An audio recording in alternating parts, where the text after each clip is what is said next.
Quase 2 meses de greve, professores estaduais e governo não conseguem chegar a um acordo. Agora a Secretaria de Educação anunciou a contratação de ACTs para normalizar as atividades. A longa espera por indenização. Proprietários de terrenos desapropriados para a construção do aeroporto de Jaguaruna aguardam há 10 anos pelo pagamento. Ajuda da natureza. Itajaí está investindo em uma flor para tentar diminuir os índices de dengue no município. A planta atrai o predador natural do mosquito transmissor. A ressaca que dificulta a navegação. Depois de 4 dias fechado, o complexo portuário de Itajaí volta a operar, mas com restrições. Os prejuízos ultrapassam R$500 milhão. E no futebol, times catarinenses não vão bem na segunda rodada do Brasileiro. Em 5 jogos neste fim de semana, nenhuma equipe marcou. A quantidade desta segunda-feira já está no ar.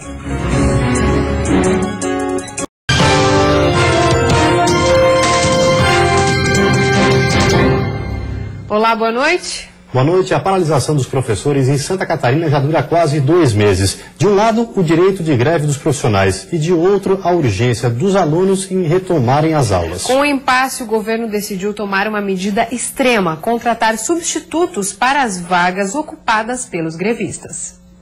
O governo calcula que 9% ou 3 mil professores estão longe das salas de aula e que quase 20 mil alunos vêm sendo prejudicados. Por isso, a Secretaria da Educação decidiu autorizar a contratação de profissionais temporários para preencher essas vagas por 20 dias. A urgência é porque o ano letivo está começando a ficar perigo em várias escolas. Nós temos 28 escolas que hoje estão com atividades totalmente paralisadas.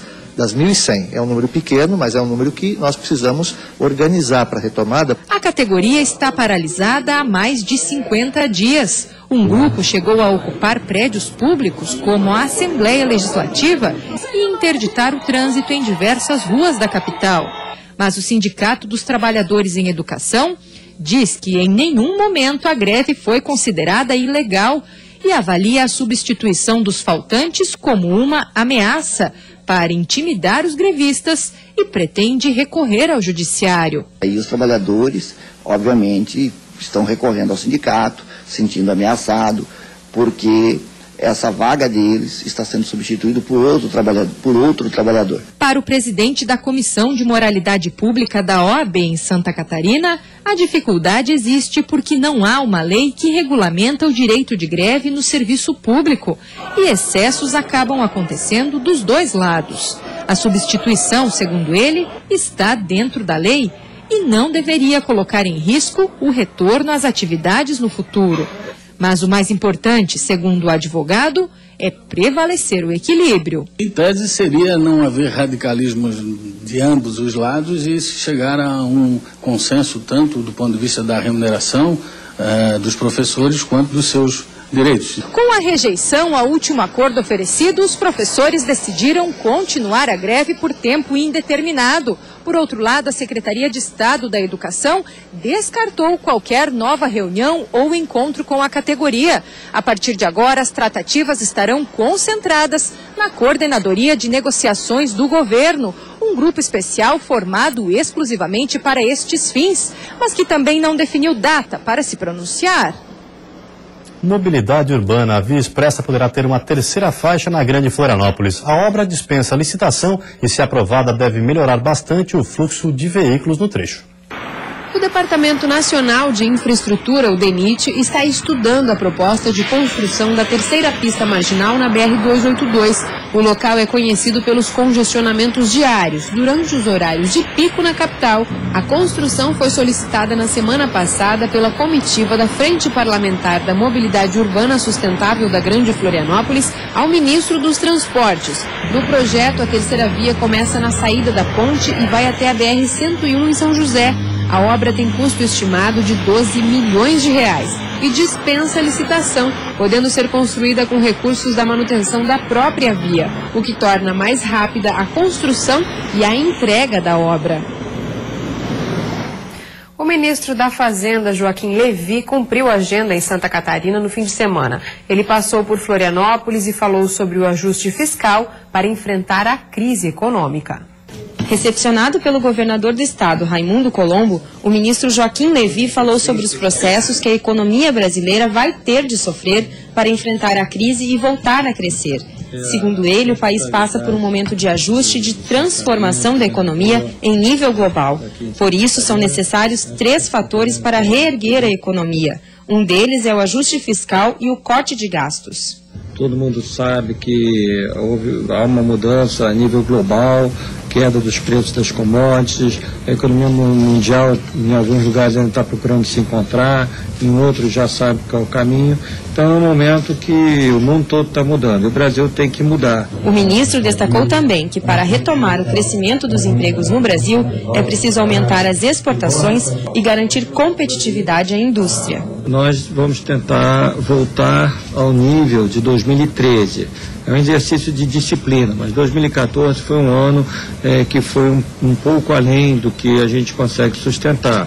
2013 foi um ano bom, foi um ano até certo ponto expansionista, então é uma boa base, uma boa assim, linha de referência. Para o presidente da Federação das Indústrias de Santa Catarina, é preciso investimento no setor para que os resultados positivos voltem a aparecer no cenário nacional. Na verdade, o que dá sustentabilidade à arrecadação do governo não é retirar a desoneração da folha de pagamento, é o país voltar a crescer, que aí sim nós teremos recursos suficientes e arrecadação suficiente para o governo federal e estadual. A vinda do ministro para Santa Catarina foi pautada pelos indicadores positivos que o estado mantém, mesmo diante da crise econômica nacional.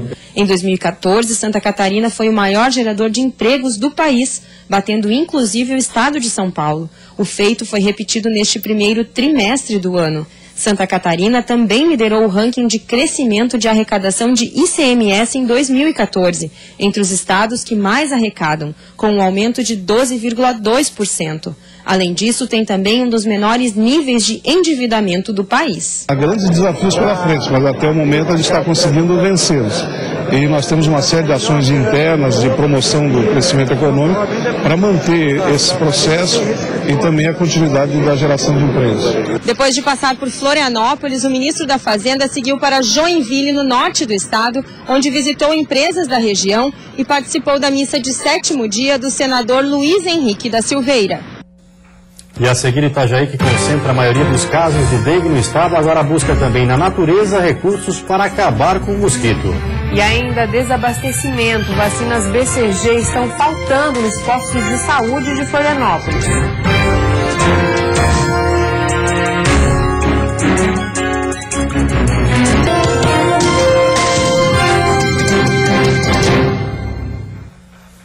Para ajudar a combater o mosquito transmissor da dengue, Itajaí está investindo no cultivo de uma flor que atrai a libélula predadora natural do Aedes aegypti. Aqui elas estão em fase de crescimento, mas dentro de alguns meses já estarão assim, bem desenvolvidas. A Crotalária jússia, que é usada para adubação e controle de pragas, agora ajuda no combate à dengue.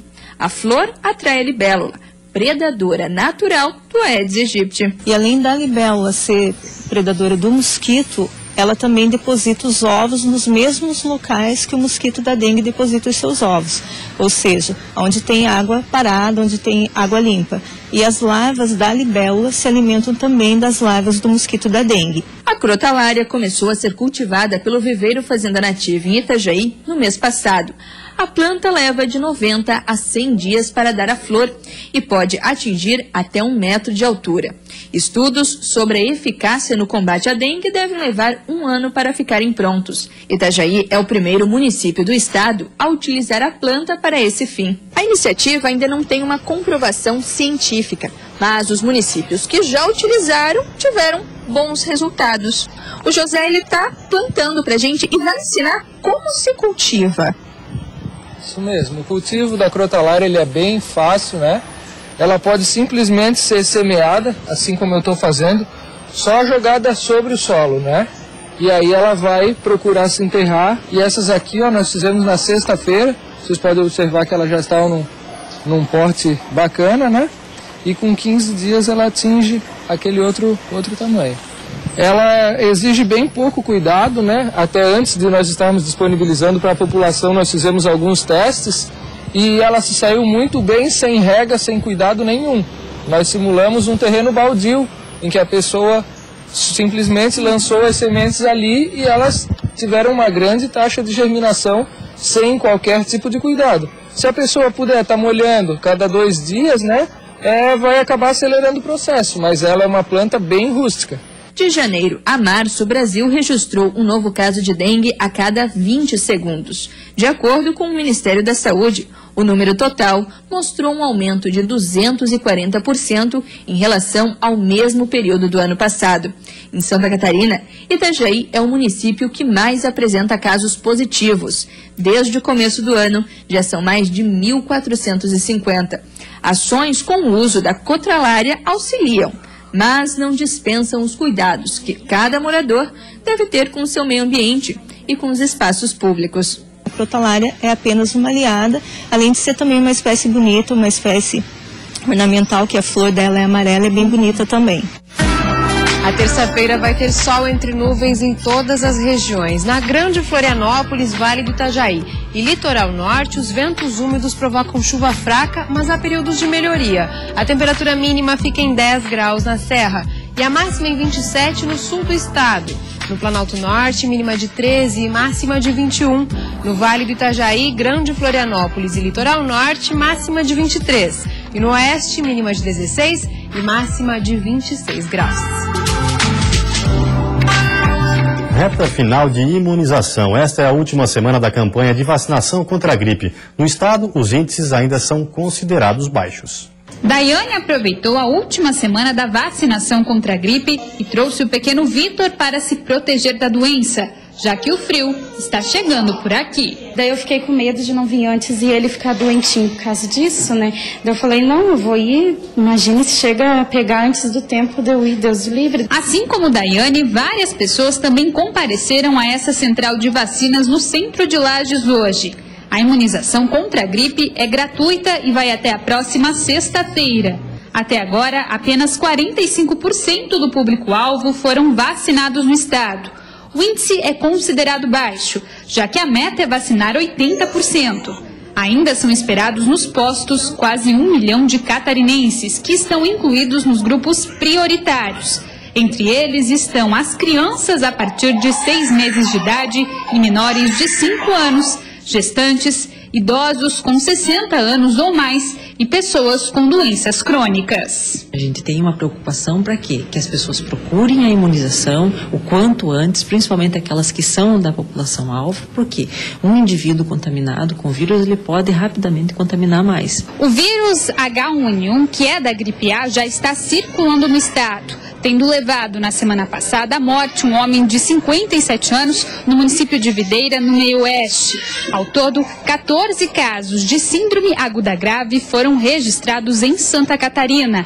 Por isso, é importante se vacinar o quanto antes, já que a vacina leva 14 dias para fazer efeito. A vacina protege contra 3 vírus da gripe. Que é o influenza A, H1N1, que é tão temido, né, pela população, pelo que já trouxe para a gente.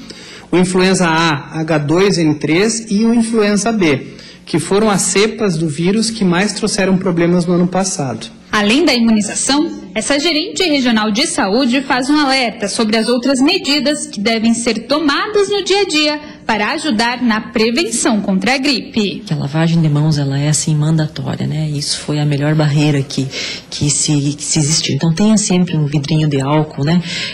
Tossiu, espirrou, proteja a boca, não proteja com a mão, proteja com o antebraço, né?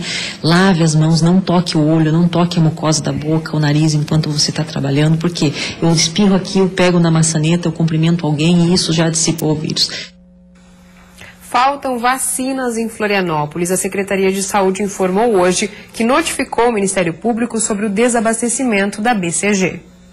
A vacina previne contra tipos graves de tuberculose em crianças. Desde o início deste ano, o Ministério da Saúde vem informando sobre problemas na produção, o que mais uma vez o estoque terminou em Florianópolis. A Secretaria de Saúde está pedindo ao Ministério Público que interceda junto aos órgãos competentes para garantir às crianças o direito básico de vacinação. Florianópolis aplica a BCG em quase 10 mil crianças por ano, mas desde fevereiro o município ficou com estoque crítico da vacina. Quase 680 crianças deixaram de ser vacinadas nesse período. 350 são moradoras da capital. Enquanto a situação não volta ao normal, é importante que as mães procurem uma das unidades de referência do município para cadastrarem os recém-nascidos. Assim que os estoques forem regularizados, será feita a busca ativa dos pacientes para imunização. E depois do intervalo tem futebol, 5 jogos e 1 gol de times catarinenses nesse fim de semana pelo Brasileirão. Na Série A, 2 derrotas e 2 empates. E na B, decepção para o Tigre, que perdeu por 2-0 diante da torcida.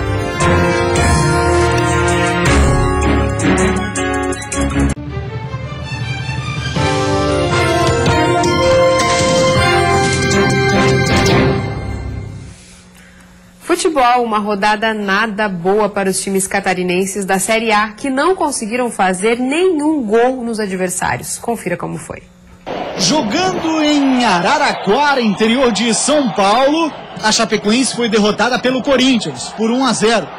O gol foi nessa jogada confusa aí, ó. Fábio Santos chutou, a bola desviou e enganou o goleiro Danilo. O Timão é o líder com 6 pontos. A Chape ficou na 9ª posição, com 3. Na Arena Joinville, sem torcedores, já que o Coelho foi punido com a perda de um mando de campo, uma partida sem gols. Jack e Palmeiras tiveram várias chances que não souberam aproveitar. Marcelinho Paraíba estreou no tricolor. Final 0-0 e o Jack mantém uma invencibilidade de quase 10 meses jogando em casa. O time do Norte é o 17º com apenas 1 ponto. Tivemos uma atuação equilibrada. Se tivéssemos tido um maior acerto nos passes, tivéssemos tido uma atuação tecnicamente melhor, talvez no final dos 90 minutos o Joinville pudesse estar comemorando a primeira vitória. No Orlando Scarpelli, mais um 0-0. O goleiro Alex Muralha do Figueira foi o grande destaque da partida contra o Vasco, fazendo várias defesas importantes.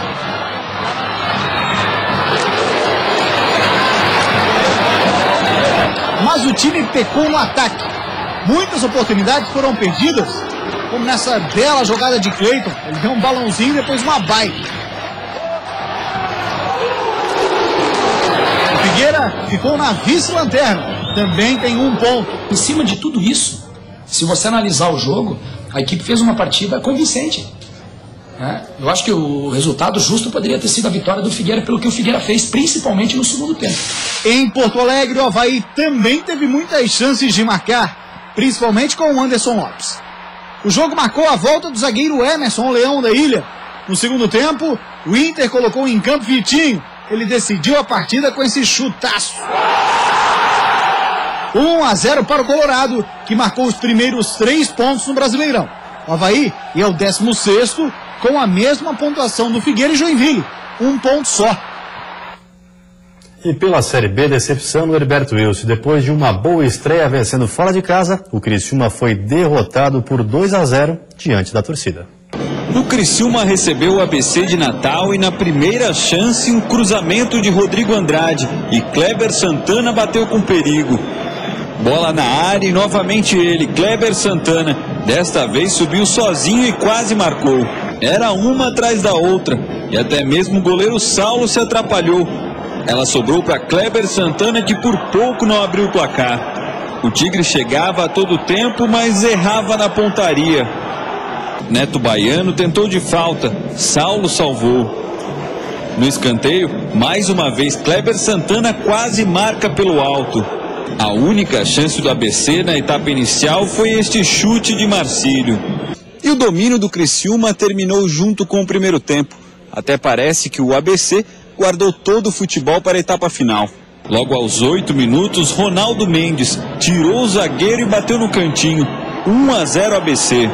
Kaique recebeu na área e bateu forte. 2-0 ABC. Na última boa chance do jogo, Kaique chapelou o goleiro Edson, que conseguiu se recuperar a tempo de evitar o terceiro gol. Fim de papo, Criciúma 0, ABC 2. A gente tinha projetado aí chegar aos 6 pontos na segunda rodada. Acabou que não foi possível, né? E aquela vitória que a gente teve fora, agora precisamos de buscar novamente os pontos agora lá em Recife. E a seguir, Porto de Itajaí volta a operar, mas com restrições. As condições do mar interromperam a movimentação dos navios por 4 dias. E ainda Aeroporto de Jaguaruna, proprietários de terrenos desapropriados aguardam há 10 anos pelo pagamento.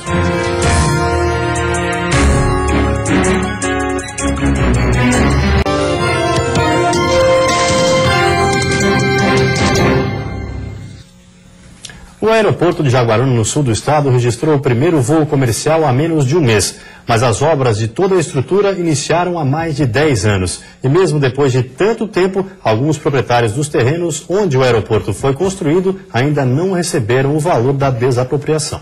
Parte do que é hoje a área de escape da pista do aeroporto de Jaguaruna, antes era quase metade do terreno do seu Juarez. São cerca de 60 mil metros quadrados que foram desapropriados. O pecuarista conta que até mudou de atividade no terreno, pois a área que sobrou não comportava a criação de gado de leite. Mesmo assim, ele chegou a ajudar no processo de desapropriação, com a promessa de indenização e entendendo que era necessário para o desenvolvimento da região. Se fosse uma pessoa normal que invadisse uma área e eu fosse na delegacia, ela seria presa, né? E o governo, de certa forma, invadiu a minha área, né? A minha, dos meus irmãos e de tantas famílias, né? E ninguém faz nada. De acordo com a Prefeitura de Jaguaruna, há mais de 10 anos, quando a obra do aeroporto ainda estava começando, um consórcio foi formado entre alguns municípios da região sul do estado. O objetivo era financiar as desapropriações, cerca de R$ 1.200.000. 80% deste valor foi pago, mas 3 municípios não honraram com o compromisso, que era verbal. Hoje, a responsabilidade pelo pagamento é da Prefeitura de Jaguaruna, que afirma não ter dinheiro para indenizar as famílias. Na época, os valores dos terrenos que ainda não foram pagos totalizavam cerca de R$ 270 mil, mas de acordo com o próprio prefeito, devido à correção monetária, o montante atualizado pode mais que dobrar. São 16 proprietários que hoje o município de Jaguaruna que tem a responsabilidade de ressarcir. Só que o município de Jaguaruna não tem esses valores hoje para saldar essa dívida. Com certeza vai ser mais uma batalha judicial e os proprietários vão ter que entrar em precatório para futuramente receber. O aeroporto de Jaguaruna está funcionando desde o dia 27 de abril. Uma estrutura que custou mais de R$ 70 milhões ao governo do estado e segue com as atividades normais. Já seu Juarez começa a se conformar com o destino que deve tomar este impasse. Vai ter que entrar na justiça e a gente sabe que a justiça é morosa. Eu não sei nem se eu vou ver dinheiro disso aqui, ou se talvez os meus filhos vejam ou não. Depois de 4 dias fechado, o complexo portuário de Itajaí voltou a operar, mas com restrições. A força da maré tornou perigosa a movimentação dos navios. E durante esse período, os prejuízos somaram mais de R$500 milhão. As condições climáticas tornaram as operações de entrada e saída perigosas. Por isso, o complexo portuário de Itajaí precisou ser fechado. O problema é que cada dia sem poder entrar gera um custo de 20 a 50 mil dólares ao armador. Isso dependendo do tamanho e da idade do navio. Em Itajaí, 2 embarcações que estavam previstas para entrar desistiram. As cargas serão desembarcadas em outros portos e devem ser trazidas via navio ou pelo transporte viário. Toda a logística dos 2 portos, principalmente, que foram os afetados, causa problemas operacionais. Os clientes não recebem cargas, então é tudo uma bola de neve. Se nós não recebemos as cargas no porto, o cliente também não vai receber em tempo hábil. Vai ter empresas de indústrias que vão ficar sem matéria-prima, então causa impacto sempre. A situação não se restringiu apenas a Itajaí Navegantes. Outros portos do sul e sudeste também tiveram problemas. Desde sábado, o complexo portuário começou a operar, mas com restrições. Manobras somente no período diurno e com a maré enchente. Essas ondas altas e longas criam 2 problemas para nós, que são, para o prático, subir e descer do navio, né? Porque a gente vai pela lancha, o navio está balançando constantemente, o balanço se torna muito perigoso, tanto para a lancha quanto até para o próprio navio. E ainda há a questão de que, com os movimentos que o navio faz de balançar, de arfar, de caturrar, ele pode chegar tão perto do fundo que pode acabar tocando o fundo, o que é inaceitável nessas circunstâncias. E antes de encerrarmos, vamos ver como está o trânsito ao vivo aqui na capital. Você vê imagens das pontes que fazem a ligação entre a ilha e o continente. O movimento é intenso, com lentidão nos dois sentidos. Em Florianópolis faz 20 graus nesse momento. E você fica agora com o Jornal da Manhã. Uma ótima noite a todos e até amanhã. Uma boa noite para você. Até amanhã.